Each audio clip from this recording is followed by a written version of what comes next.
Hello, and welcome to Brutal Iron Gym Podcast, where our goal is to cut through the BS and deliver the brutal truth about topics related to health and happiness. Today's podcast number 1921. The topic is training, and the title is Methods to Prepare Your Nervous System Before a Max Effort Lift. The title is pretty explanatory, but if you don't know what this means, it's going to be confusing in the sense that if you've never experienced this. But for those who have, they'll have an idea. Let me tell you kind of the background. One of my clients, she's a trainer as well, and she was saying that she feels as though she needs a lot of volume before she gets into her heavy lifts. So she needs to do a lot of stuff in her workouts before she feels ready for the heavy lifts. But she's struggling with strength progression. What's happening is that it's taking her a while to get her endorphins and adrenaline kind of optimized before a big lift. Endorphins are natural painkillers. Adrenaline is aggression and focus. Those are two awesome chemicals and compounds that we have in our body that when we harness them correctly, man, it lets us do some crazy fun stuff. So she hadn't been optimizing how those are produced. And what was happening was she was ended up doing so much stuff before her heavy lift that she was running out of nutritional energy. So there was a lot of compounding factors. She overtrains in all of her other workouts. So we need to start pulling away some of the intensity and volume in the other workouts in order to conserve recovery capacity, CNS capacity, energy capacity, stress capacity for the actual heavy lifts that she wants to get better at. We have to pull back on some other things if we want this one area to improve. It just makes sense because if you pull back on everything else, you get an improvement in this area that's been stagnant, that's been plateaued, and then you can try to hold that improvement as you go back and put the volume back into the other areas. So you're only doing it for a stage. It's not like you have to do it forever. Then she was also working out often fasted or just hyped up on a bunch of caffeine rather than actual nutrition, and that meant that there was literally no energy pool for her to be able to work out for 30, 40, 50 minutes before she did max effort stuff. So there was a lot of compounding factors, but that's what's happening is she was getting to the point in the workouts where she either had to survive on cortisol, like stress hormone, in order to get through the heavy lifting, and then she'd feel wrecked afterwards. Or she's already been wrecked from overtraining everything else and under-eating, that her body just couldn't produce enough cortisol to actually get her through the strength stuff, and she would have what she would consider a bad day or a bad workout. So this is very common sense to me because I run into it all the time with clients. But whenever you're the person experiencing it for the first time, it can seem very overwhelming. You feel as though you can't do enough to feel ready, but the more you do, you kind of feel more fatigued and less ready. So it's a very weird kind of defeating situation. So what we're doing is we're just going to excite the nervous system faster. When we excite the nervous system faster, we get adrenaline and endorphins sooner. Now, also, we're making sure she's sleeping better, making sure her food is more consistent, and I would encourage her, as much as she'd be willing to try to pull back on going all out, go beast mode, go ham, whatever the things are nowadays. People are saying, try not to just destroy yourself in the other workouts and then wonder why you feel like crap on these big, heavy workout days. The big, heavy workout days don't have as much overall volume than what she's probably used to, but they're really impactful and they're really hard on the body. You have to make sure that you come in with a full gas tank. It's being depleted in a way in which you're not used to. It's being depleted by heaviness, not just volume. And that's new for people. But we have to conserve more of ourselves for these big days. So we got to sleep better, we got to eat better, and we have to manage our other workout intensities. And then in the workout where we try to do the big heavy lifts, we have to stimulate our nervous system faster. Some examples of how you can do that. For squats and deadlifts, we do a lot of yoke walks, we do a lot of carries, trap bar carries, dumbbell carries, Zercher carries, zombie carries, If there's something heavy that you can pick up and walk with it, we carry it. We do overhead carries. I mean, barbell, like yoke walk carries, not even like you don't even have to have a specially strongman yoke. We just do some crazy stuff, put some big heavy weight on your body, and try to move it around. We'll do jumps as well. Just kind of depends on if the person's naturally not explosive and they're naturally slow, jumps aren't really going to help them much. But if they are an explosive, springy person, then the jumps can help increase excitability. I have some clients that, my gosh, they're so explosive that I can just have them do a couple like depth jumps and then they're ready to go squat their max. But other clients, if they do like 3 depth jumps, they're going to feel like they need to lay down and take a nap. So it kind of depends on the individual. But that's some techniques we use for lower body. For upper body, like bench days or overhead press days, we can do some heavy back isometrics. I might have them like properly warm up and then do a set of 3 on a cable seated row where I want them to kind of cheat the concentric a little bit. Not so much that they get hurt or not so much that they get other muscles involved, but I want them to just get a super heavy weight. They can even have a training partner or someone in the gym assist them, pull it into a full back contraction, and then just try to hold that contraction for 10 seconds. And that will absolutely tick off the nervous system because I want you to squeeze your back and try to pull the handle. So if you think of like a neutral grip handle on a cable seated row, narrow neutral grip handle, cable seated row, so it protects your biceps. Get somebody to help you. Pull back a heavy freaking weight. Pull that handle towards your chest. And then try to hold that handle against your chest for up to 10 seconds. I want you to do it with a weight that you borderline can't even do it for 10 seconds. And I want you to hold it against your chest like it's the button of a bomb. And the second your hand comes off your chest, the bomb's going to go off and you die. So you're just sitting there cranking, squeezing, holding, and then eventually the muscles die and it kind of goes. But then your nervous system is like, what the hell was that? That was crazy. And it starts producing the adrenaline and endorphins that we want.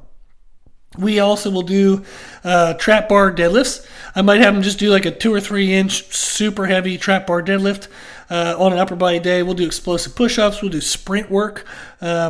Kind of some other odds and ends, like might do some plyometric type stuff. Like one example client, we do like they do proper mobility and warm up, and then they do a circuit of yoke walks and depth jumps before they do squats.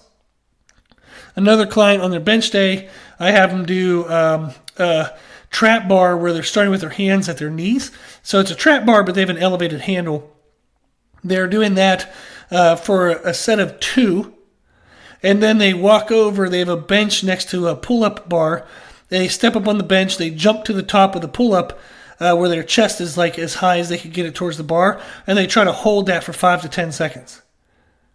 So it's not a lot of reps. It's just super freaking intense. Like yoke walks, we might only do 20, 30 feet, like 10 meters, whatever that is for metric system. But it's not very far. Considering like what people typically do with yokes, like strongman and stuff, you just want something kind of heavy that shocks the body, and the body says like, "Whew, damn, what the hell was that?" So the purpose is to challenge the body with something shocking and near maximal, but we want absolutely minimal to no eccentric loading. We don't want to eccentrically move with a heavy weight load. Now, I know I said depth jumps, but that's body weight. So, and it also depends on whether that person controls their body weight well. So if you have an elite level powerlifter at 155 pounds, they're fine with body weight. Yeah, if I have somebody who's newish to this and they have, 50, 60, 70 pounds of body fat over ideal body weight, then hell no, I'm not doing depth jumps. So that's one of the benefits of doing programs per client. Every single client I work with, everybody gets their own unique program. I don't copy and paste anything. Everything is 100% unique to them every 4 weeks, or sooner or later, depending on what their needs are.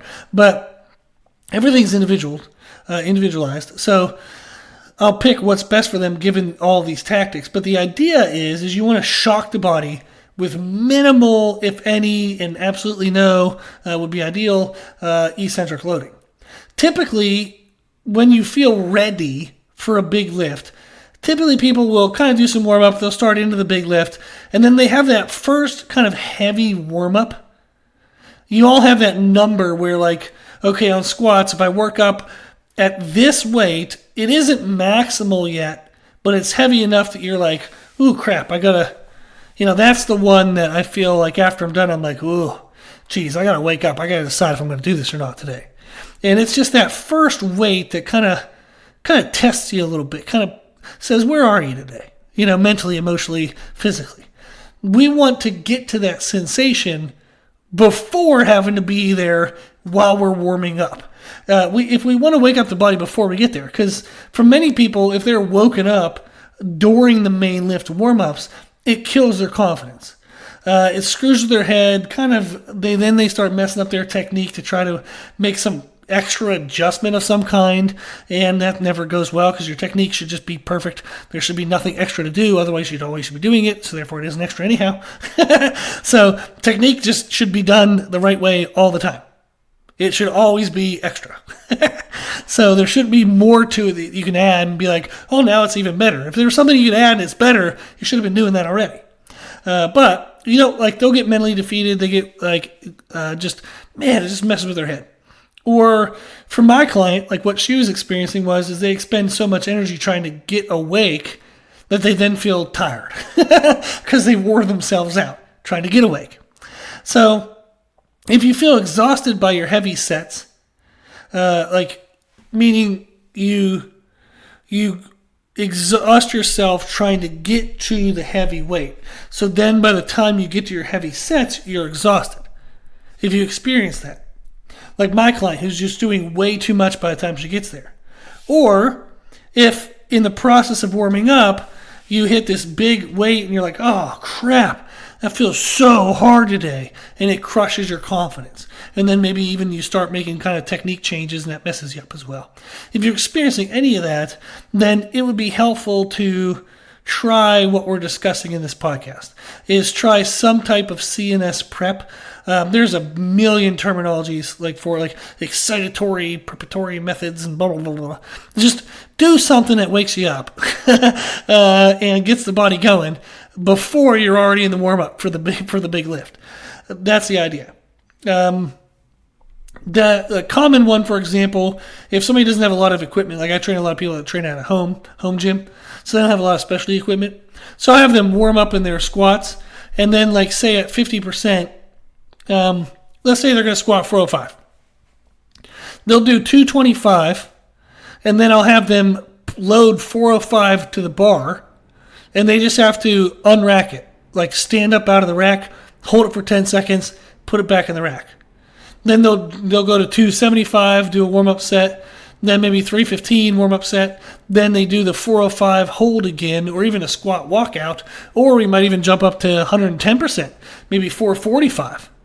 And then they rack that, and now all of a sudden we go into our working sets at, say, 345, 355, 365, whatever, and then we get to the 405. But the idea is you do a heavy squat pickup or a heavy squat walkout before they actually get to that weight in their training.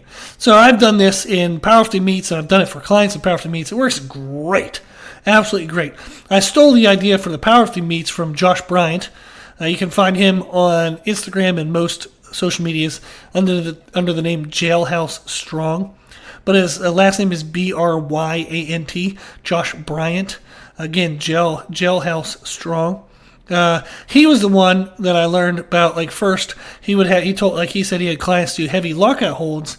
He's very good at bench. He was at one time the youngest guy ever to bench 600 pounds.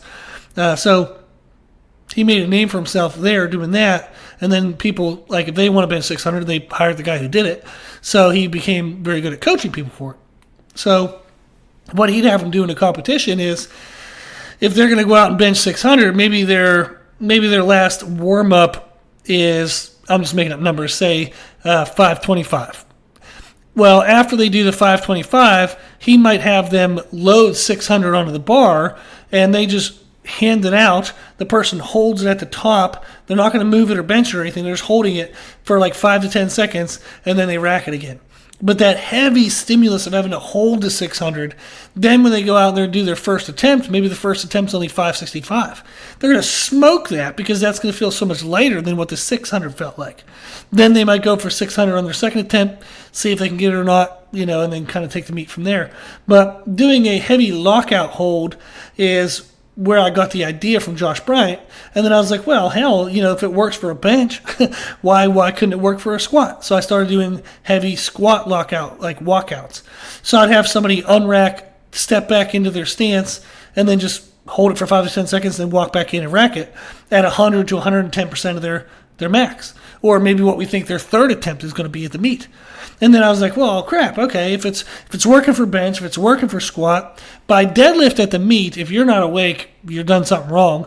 Most people don't need some kind of CNS excitatory prep at a powerlifting meet before deadlift, but we can benefit from it in training. So I'll add it in training. I typically don't do it in powerlifting meets because they've already had their CNS spiked and used in squats, spiked and used in bench. They just need to survive the deadlift and get the hell on with the day. So I personally hate doing a lot of warm-ups for deadlift in powerlifting meets. The last meet I did, I pulled 660 in the competition. I did a set at 315. I just did one rep at 315, one at 405, and then I just went out onto the platform. I think I did 585, then just did 660. So I did 4 deadlifts that day because I was like, I'm tired. I'm as awake as I'm going to get. I got to get through this. And I'm very fortunate that that's the way I respond in competitions is my nervous system gets so revved up that I can't feel my body. So I've unfortunately had a meet where I tore three muscles in my legs one time. I tore my adductor warming up, and then I was like so frustrated. There was a lot of circumstances around it. We'll skip that part of the story. But I tore my adductor on the warm up, and I was like, damn it, if I can let me just get my first attempt in, and then maybe I'll still have fun benching and deadlifting because I do conventional deadlift. So the adductor is important, but it maybe arguably less important than a sumo deadlift. So I went out to try to do my opener in squats. I tore the adductor worse. That caused me to shift into my other leg. So I tore the kind of the vastus medialis, the muscle down by your knee. Then that shifted me back into the other leg, which I tore a little bit of the outer quad. And I was like, damn it. So, but what was frustrating was I could hear it tear. It sounds like paper, like somebody's tearing a piece of paper. But I couldn't feel it. I was so revved up that I still felt, I was like, I'm good. And meanwhile, I'm like, you moron, you just heard your muscles tear. You were not good. So, but I get revved up, I get excited, and I don't need a lot of preparatory work. But I have clients who are the complete opposite. And that's why it's been fun to work with so many variety of people because now I know all these tactics. Even if it's not something I would personally use, I've played with them, I've experimented with them, I like them. They just maybe they're not as necessary for me, but I do like them when I do them. I just don't need them. So I only do it, to learn it and to get a feel of it. But I have clients like my mom. She's has elite total in powerlifting in 2 different weight classes. Less than 1% of competitive powerlifters have it in 1 weight class. She has it in 2. And we do excitatory CNS work for her all the time in all of her powerlifting meets. She's done over 10 powerlifting meets. I have other clients that have elite totals and top 100, and we do excitatory type stuff like that, and they're training in meets, and it always works out well. So whether you're doing it for a powerlifting meet, whether you're doing it just to be a beast in the gym, maybe you do strongman or some other kind of strength-based sports, some excitatory work, CNS excitatory work before your main lift does make sense, and it helps a lot. So I wanted to make the argument for that, let you know that exists, and give you some ideas on how to do it. Typically, the duration that we're looking for is 10 seconds at most. A lot of the jumping drills, a lot of the other things are like 5 seconds. So you're looking for 10 seconds or less, super intense, nothing that would cause any risk of injury, and nothing that has a heavy eccentric load. Again, so 10 seconds or less, super heavy, super intense, but not risking injury, and no eccentric load. And again, examples would be yoke walks, carries of any kind, heavy back isometrics, elevated trap bar deadlifts, jumps, sprints, explosive push-ups, things like that. Okay? Thought that was fun to share. If you have any questions, any follow-up stuff you want to know, just shoot me an email at brutalirongym@gmail.com. If you like the podcast, please share the podcast. If you like the podcast, please consider donating to support the podcast, which you can do on our website. Also, if you like the information we share in the podcast, you can find more from us on our social media channels. You can find us and follow us on Instagram and YouTube under the name Brutal Iron Gym. As always, I hope this was helpful, and thank you for listening.